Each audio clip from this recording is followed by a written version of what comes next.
Halo, welcome back to my channel Arif Rahman. Kali ini kita akan ngobrol santai bersama Bapak Agus selaku moderator ya mungkin ya Pak ya?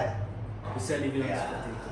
kira-kira moderator, tapi saya di sini sebagai nanti yang akan menjelaskan tentang pesawat ya, terutama pesawat yang ada di depan kita ini.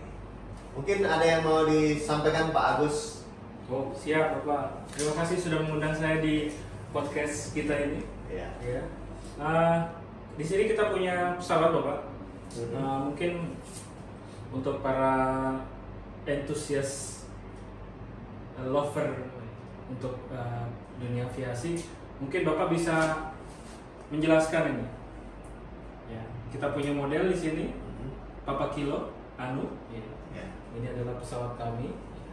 Silakan Bapak dijelaskan piece by piece dan bagaimana caranya pesawat ini bisa terbang. Oke. Gitu, Bapak. Mungkin Jadi banyak yang butuh. terima kasih Pak Agus kesempatannya. Sebelum kita jauh mengenal pesawat ini, alangkah baiknya kita lebih mengenal kepada moderator terlebih dahulu. Bapak ini adalah Bapak Agus. Beliau adalah lulusan S2 dari Korea. Nama universitasnya apa Pak? Kalau boleh tahu di Korea? Hanggung di Hagio. Hanggung di Hagio. Dulu jurusan apa di Korea Pak? Saya di Korea Aerospace University, jurusan Aviation Management Pak. Wah, lucu sekali ini kalau tentang aviation management. Pakarnya dari Korea adalah Bapak Agus. Jadi kita lanjut ke pembahasan pesawat. Ini adalah pesawat, saya lupa ini tipenya, kalau enggak TB-10 adalah atau Piper ya, saya lupa ya. Kemudian dunia lovers, aviation lovers sorry, ini adalah propeller yang biasa digunakan sebagai daya atau daripada gaya untuk thrust daripada pesawat. Kemudian ini adalah registrasi Papa Kilo Alpha November Uniform. Jadi ada alfabet. Kalau di dunia aviasi itu adalah Alpha, Bravo, Charlie dan sampai dengan Zulu. Nah, kemudian kalau Papa Kilo ini adalah Papa Kilo Alpha November Uniform. Ini desain atau stripnya adalah putih, kemudian biru dan kuning serta ada garis merah. Kemudian di sini ada windshield, ya ini adalah sama dengan mobil nih. Tapi bedanya kalau untuk pesawat yang ini tidak memiliki wiper kalau hujan ya. Jadi hujannya untuk wipernya ketika kacanya kotor itu bisa menggunakan kecepatan angin ya. Kemudian ini adalah wing. Kemudian ini ada fuselage.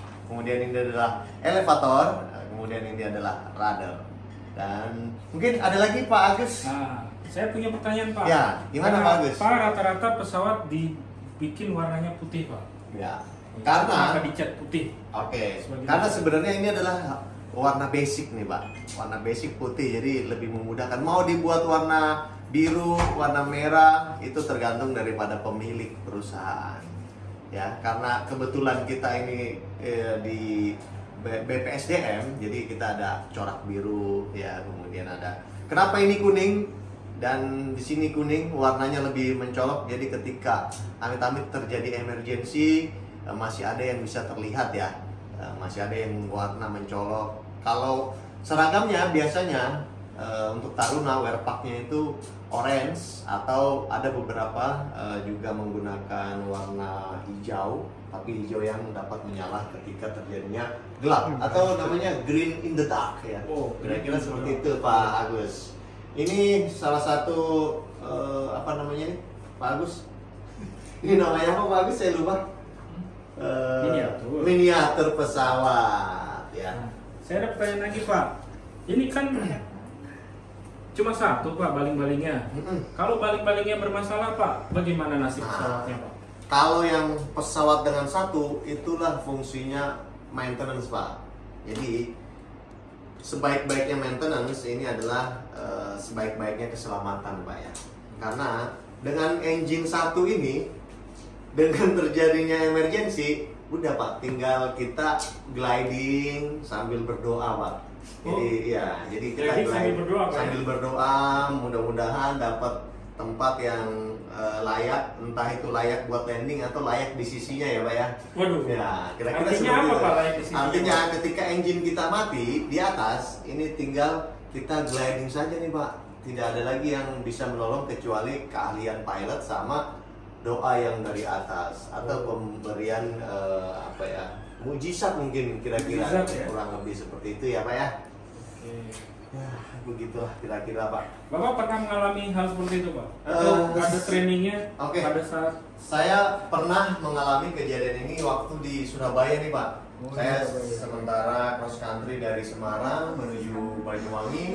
Kemudian di atas Surabaya itu hujan deras nih Pak. hujan deras ya? Hujan deras, kemudian visibility below 5 meters. Kemudian meters. ya kami cuman karena kami ada apa namanya? Ketika Doa. take off di Semarang itu cuaca masih clear Pak. Kemudian sudah mulai masuk Blora, itu sudah mulai visibility below minimum. Kenapa nggak balik Pak ke Semarang? Karena kami visual dan mendapatkan informasi cuaca ketika sudah di atas, ya namanya laki-laki ya, kayaknya pantang pulang sebelum padam gitu ya. Oh. Tapi tidak bisa dianalogikan itu ketika di aviasi. Saya salah juga waktu itu. Jadi ketika itu di Surabaya, saya kita sambil ada humornya sedikit ya Pak ya, Oh, baik, supaya Pak. rekan-rekan juga nggak terlalu tegang nih ya. Jadi Mana kok ini? kopi-kopi nggak ada ya? Para penonton silakan. Waduh, banyak sekali. Luar Luar biasa. biasa ya. Tepuk tangan dulu buat penonton. Ketika di Surabaya, kita kembali lagi Pak. Ketika saya di Surabaya, itu saya masuk awan CB Pak. Oh, Kemudian awan CB, di dalam awan CB itu terdapat petir, kemudian unsur magnetik dan lain-lain ya.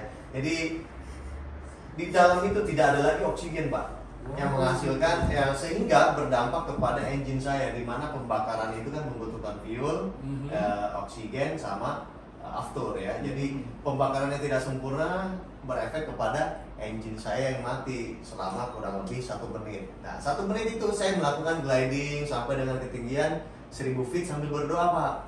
Masya Allah, astagfirullah. Akhirnya setelah 1000 feet saya kembali engine on lagi, alhamdulillah menyala Pak. Akhirnya karena saya sudah mulai panic attack ya, jadi saya tidak melanjutkan ke Banyuwangi Pak. Saya divert ke Sumeneb. Ya. Bandar terdekat Bapak ya? Bandara terdekat, karena kalau di Surabaya sedang low visibility. Pesawat-pesawat besar aja divert semua Pak di waktu itu Pak. Jadi Gitu, kurang Bapak ya? lebih seperti itu Pak. Terus kenapa pada saat sebelum berangkat, sepengetahuan saya itu kan ada namanya briefing oleh FOO Pak. Ya. Kenapa Betul. Bapak mengabaikan briefing Betul. oleh FOO? Kami tidak mengabaikan briefing FOO, hanya saja kita selaku self dispatch Pak, karena kami Oh, self-dispatch. penerbangan apa namanya, Cross penerbangan country ya? pelatihan cross country yang tidak memiliki FOO di outbase. Hanya saja FOO-nya mengirimkan informasi dari base menuju outbase, dan sudah kita baca visibility-nya memang below 5 km. Below 5 km, Ya. tapi Bapak nekat gitu Ya, ya? karena saya- laki-laki gitu ya? Betul, karena saya memiliki apa namanya, lisensi instrument flight rules. Jadi saya masih mengacu kepada itu Pak, karena instrument flight rules itu kurang lebih 2 km 2 km masih masih bisa operasi, sedangkan informasinya itu below 5 km, kurang lebih seperti itu Pak ya. Suka dukanya kita terbang visual kurang lebih seperti itu Pak, harus apalagi single engine, aduh itu nyawa kita cuma satu ibaratnya Pak. Itu dia. Sama dengan Kalau- manusia ya Pak ya. Iya, kalau kucing kan namanya 9 Pak. Ya, karena dia lompat aja hidup lagi Pak. Bisa ya dia hidup lagi Pak ya. Itu gimana tuh? Sebenarnya nggak hidup lagi sih Pak, cuman dia jatuhnya atau Minus 1, Pak. landingnya mungkin dia ini ya punya plan gitu Pak ya. Ada PR-nya gitu. Ya. Nanti kita coba ini Pak implementasikan ilmunya kucing itu siapa tahu bisa masuk di pesawat Pak. Luar biasa. Jadi kalau misalkan touchdown keras ya kan, dia bisa repair. Penonton kita pada ketawa nih Pak. Ya, nggak apa-apa Pak. Nah, sekarang kita sudah banyak membahas tentang pesawat nih Pak. Kemudian mungkin penonton kita juga pengen tahu nih Pak, kira-kira ilmu apa aja sih yang dipelajarin di aviation management di Korea nih Pak, supaya bisa ke depan bisa disalurkan ke Indonesia. Kira-kira intisari daripada kuliah S2 Bapak di Korea seperti apa Pak? Wah, ini pertanyaan langsung menokok ya. Ya, intinya karena kalau untuk saya sendiri, ya, teman sekelas saya itu kan plural dari 17 negara. Wow, banyak sekali ya. Kami 25 orang. Ya. Nah, tiap-tiap kita itu punya spesialisasi masing-masing. Contoh, ada yang jadi dari pilot pesawat tempur. Wow, dahsyat. Ada yang ATC, ada yang airport manager, ada yang jadi direktur rute di airline. Canggih juga Pak temannya. Ada yang jadi apa di sini? TNU ya dibilangnya. Navigasi ya? TNU, navigasi udara, engineer navigasi udara. Ya. Ada juga yang kayak saya, bukan siapa-siapa. Asik. Bapak bisa aja merendahnya nih. Gitu. Bapak merendah untuk meroket ya kayaknya. Asik. Jadi itu plural. Artinya kami mempelajari semua hal di bidang aviasi. Gitu. Tapi lebih focusingnya ke top level manajemen. Wah, dahsyat. Karena targetnya adalah untuk jadi top level manajemen. Senior saya sendiri malah lebih parah lagi, bukan lebih parah, Lebih keren lagi. lebih wow kalau saya bilang ya, karena ada yang sudah jadi mungkin di Indonesia levelnya eselon 2 ya, set dijen ya. Kita di semester 1 itu pelajarannya NKDU umum ya, strategic management, terus research methodology ya, itu semua kita sama, dan fundamental of FATS, fundamental of air transportation ya. Terus system. Nah, jadi itu ilmu dasar yang diterima di semester 1. Nah, di semester 2 dan selanjutnya kita sudah penjurusan. Wow. Penjurusannya mau jadi di bidang planning atau di bidang operation gitu. Nah, Bapak pilihnya di mana Pak? saya di planning. Oh, iya. Karena background saya dulu Perencanaan, Pak, ya? di planning. Oke. Gitu. Makanya saya ambil tracknya track planning. Walaupun ada beberapa track-track mata kuliah yang di operation saya ambil juga Pak, karena untuk saya merasa membutuhkan hal itu nanti pas lagi saya pengembangan diri gitu. Cuman syaratnya track yang planning itu harus lebih besar daripada tracknya yang operation. Dan misalkan pilih operation pun gitu, dia harus lebih besar daripada unit-unit planning yang mau diambil. Kita bilangnya unit Pak di sini, SKS lah kalau orang gitu, bilang. di sana bahasanya unit Pak ya? Unit gitu.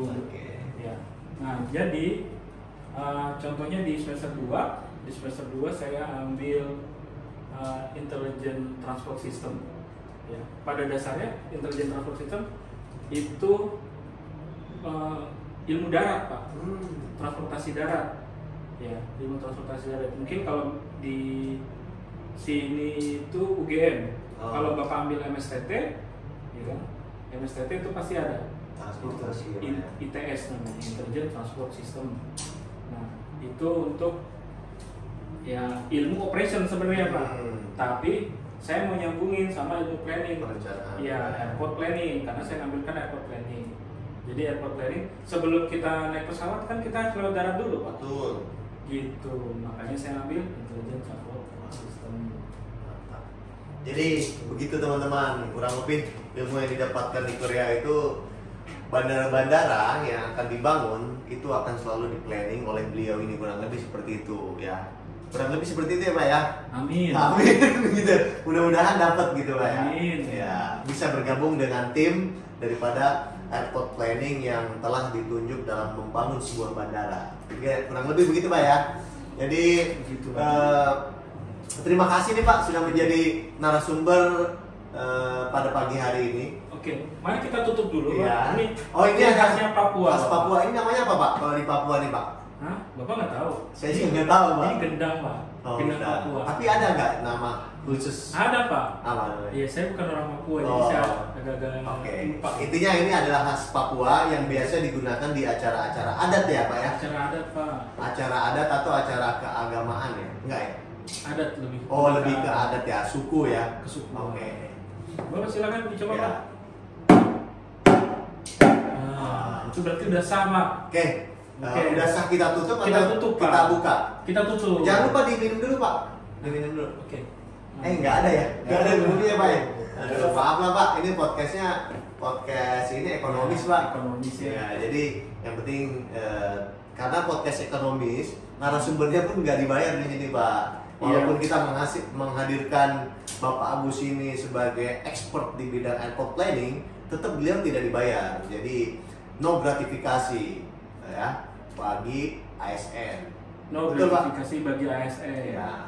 Ya, saya harap penonton bisa mendapatkan manfaat ya. Ya. Dan jangan lupa untuk like and subscribe. Oke, jangan lupa like, share, komen, subscribe di channel YouTube Arif Rahman. Walaupun channel ini tentang wisata, tapi sekali-sekali saya sisipkan podcast ya. Barangkali buat nambah pengetahuan, kemudian nambah ilmu daripada teman-teman. Terima kasih Pak Agus Ya, atas terima kasih. partisipasinya di pagi hari ini. Baik, Semoga Pak. berkenan lagi kembali ke podcast Arif Rahman ya. Arif Rahman. Siap. Terima kasih. Tos dulu Pak. Wah, Oke. sampai jumpa. Sampai jumpa Bapak. Bye bye.